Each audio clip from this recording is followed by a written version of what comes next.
भूल भुलैया हवेली, मौत का खेल।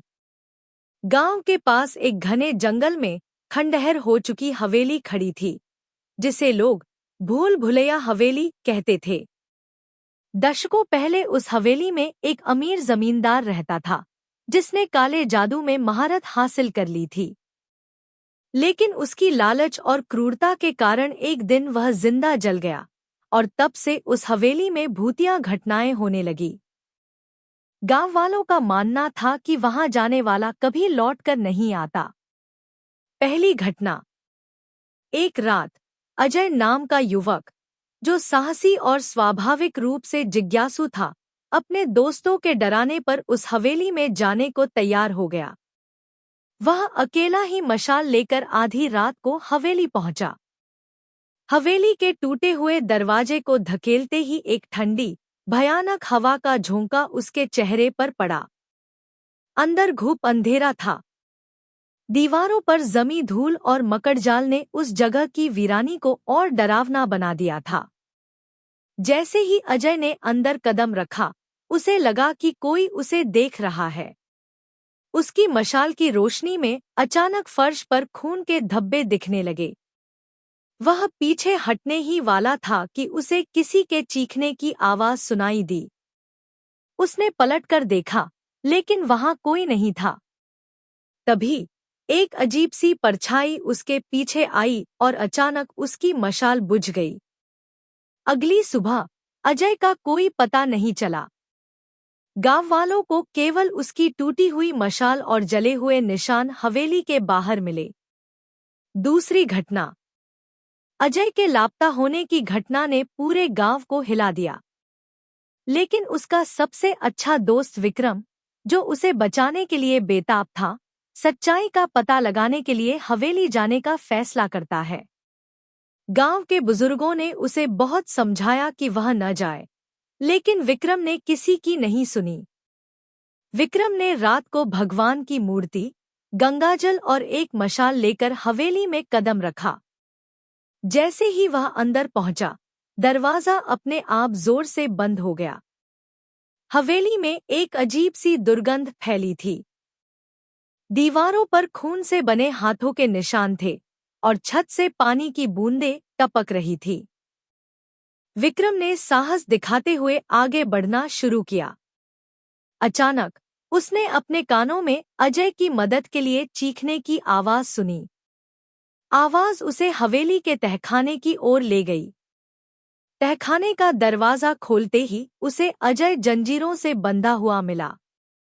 उसकी आंखें सफेद हो चुकी थीं और उसके चेहरे पर डरावने निशान थे। परछाई का आतंक। तभी एक गहरी और खौफनाक आवाज गूंजी, यहाँ से कोई जीवित नहीं जाएगा। एक अंधेरी परछाई विक्रम के सामने प्रकट हुई। वह परछाई जमींदार की आत्मा थी, जिसने हवेली को अपनी बुरी शक्ति से घेर रखा था। परछाई हवा में तैर रही थी और उसकी लाल आंखें आग की तरह जल रही थी। विक्रम ने भगवान की मूर्ति को अपने हाथ में उठाया और गंगाजल छिड़कते हुए मंत्रोच्चार करना शुरू किया। परछाई गुस्से में चीखने लगी और हवेली की दीवारें हिलने लगी। अजय, जो अब परछाई के वश में था, अचानक विक्रम पर हमला करने के लिए दौड़ा। विक्रम ने गंगाजल छिड़ककर उसे रोकने की कोशिश की। अजय थोड़ी देर के लिए स्थिर हुआ, लेकिन परछाई ने विक्रम पर हमला तेज कर दिया। भयानक अंत। विक्रम ने अपनी पूरी ताकत जुटाकर भगवान की मूर्ति को परछाई की ओर फेंका। एक तेज रोशनी चमकी और हवेली जोरदार आवाज के साथ हिलने लगी। परछाई एक अंतिम भयानक चीख के साथ गायब हो गई। तहखाने में अजय अब बेहोश पड़ा था। विक्रम ने उसे उठाया और जैसे तैसे हवेली से बाहर निकाला। लेकिन जब वे गांव पहुंचे, तो अजय कुछ बोल नहीं पा रहा था। कुछ दिनों बाद अजय की हालत और खराब हो गई और उसने आत्महत्या कर ली। विक्रम ने लोगों को चेतावनी दी कि भूल भुलैया हवेली से दूर रहें। आज भी उस हवेली के पास से गुजरने वाले लोग अजय और विक्रम की चीखें सुनने का दावा करते हैं। और कहते हैं जो भी वहां गया वह कभी सामान्य नहीं लौट सका। हवेली अभी भी अपने अगले शिकार का इंतजार कर रही है। अंतिम प्रयास, समस्या का समाधान। अजय की मौत के बाद गांव वालों के मन में खौफ और सवालों का साया गहराता चला गया। सभी यह सोचने पर मजबूर हो गए कि आखिर इस खौफनाक हवेली की कहानी का अंत कैसे किया जाए।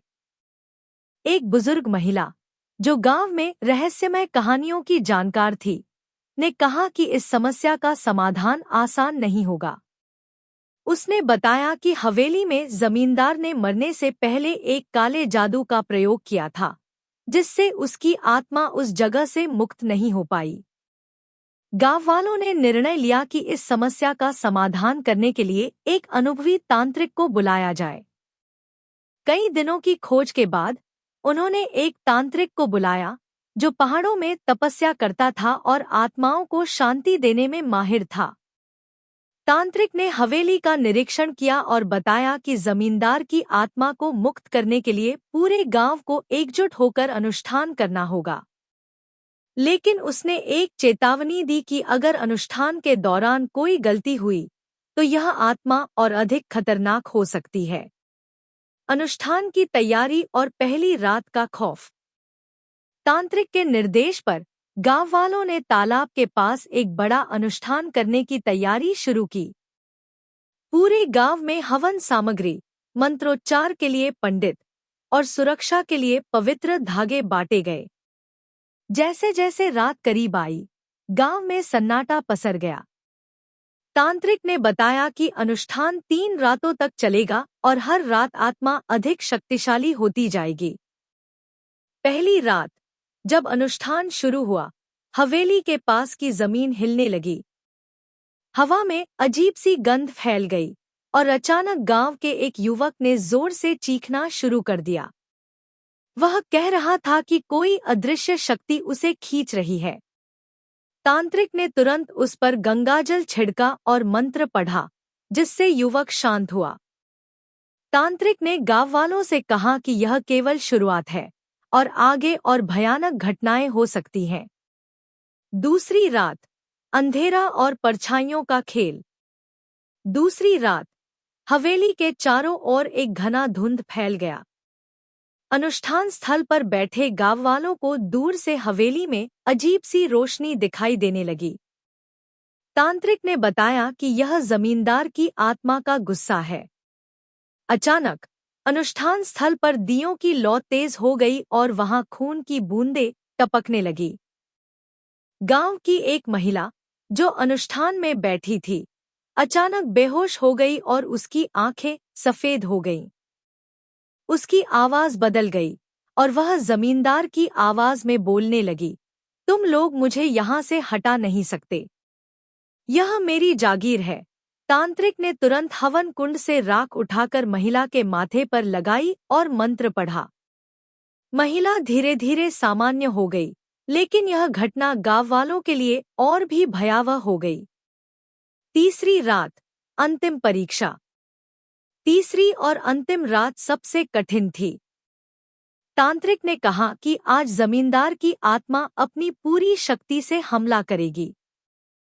अनुष्ठान शुरू होते ही हवेली से एक तेज चीख सुनाई दी और हवेली के दरवाजे अपने आप खुलने लगे।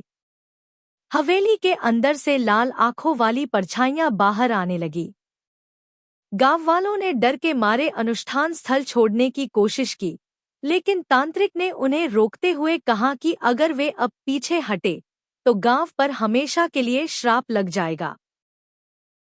तांत्रिक ने सबसे कहा कि वे अपनी आंखें बंद करके मंत्रोच्चार करें। हवेली से एक बड़ी काली परछाई बाहर आई और तांत्रिक की ओर बढ़ने लगी। तांत्रिक ने भगवान की मूर्ति उठाकर उसकी ओर फेंकी। एक जोरदार धमाका हुआ और हवेली की दीवारें गिरने लगी। आत्मा ने एक भयानक चीख मारी और हवा में गायब हो गई। अंतिम शांति। जैसे ही आत्मा गायब हुई, गांव में रोशनी फैल गई। तांत्रिक ने घोषणा की कि जमींदार की आत्मा अब मुक्त हो चुकी है। हवेली के खंडहर अब पूरी तरह शांत थे। गांव वालों ने मिलकर उस जगह पर एक मंदिर बनवाने का निर्णय लिया, ताकि भविष्य में कोई बुरी शक्ति वहां वापस न आ सके। गांव में अब शांति लौट आई थी, लेकिन गांव वाले कभी नहीं भूले कि भूल भुलैया हवेली ने उन्हें कितने खौफनाक दिनों से गुजारा था।